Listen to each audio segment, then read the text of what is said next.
রাধে রাধে। ওম নমো ভগবতে বাসুদেবায়। ওম নমো ভগবতে বাসুদেবায়। ওম নমো ভগবতে বাসুদেবায়। শ্রীমদ্ ভাগবত চতুর্থ স্কন্ধ পুষণম ষষ্ঠ অধ্যায়। ব্রহ্মা শিবকে প্রসন্ন করলেন। শ্লোক 31। বৈদুর্য কৃত সোপানা বাক্য উৎপল্ল মালিনী প্রাপ্তম কিম পুরুষৈর্দৃষ্টা ত আরাধ দদৃশুর্বটম। অনুবাদ: তারা আরও দেখেছিলেন যে সেখানকার স্নানের ঘাট ও সেগুলির সোপান শ্রেণী বৈদুর্যমণির দ্বারা নির্মিত। সেখানকার সরোবরগুলি ছিল পদ্মে পূর্ণ। ওই সমস্ত সরোবর অতিক্রম করে দেবতারা একটি বিশাল বটবৃক্ষ প্রদর্শন করলেন। শ্লোক 32।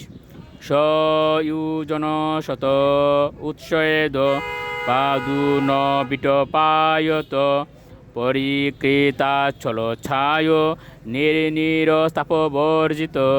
অনুবাদ: সেই বটবৃক্ষটি ছিল 800 মাইল দীর্ঘ এবং তার শাখাগুলি 600 মাইল পর্যন্ত বিস্তৃত ছিল।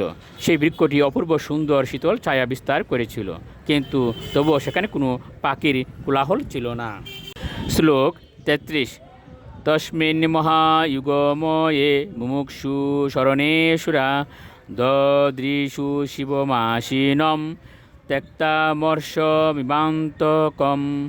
অনুবাদ: দেবতারা দেখেছিলেন যে শিব সেই বৃক্ষের নিচে উপবিষ্ট ছিলেন, যে বৃক্ষটি যোগীদের সিদ্ধ প্রদান করতে এবং সমস্ত মানুষদের মুক্ত করতে সক্ষম।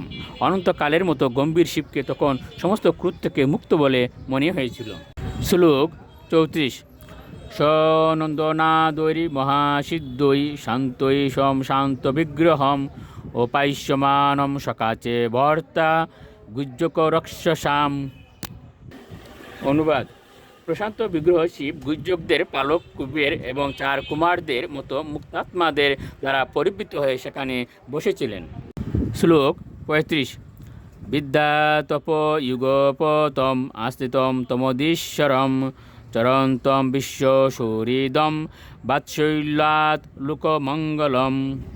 অনুবাদ: দেবতারা দেখলেন শিব ইন্দ্রিয়, জ্ঞান, সকামকর্ম এবং সিদ্ধিমার্গের অদৃশ্য রূপে অবস্থিত।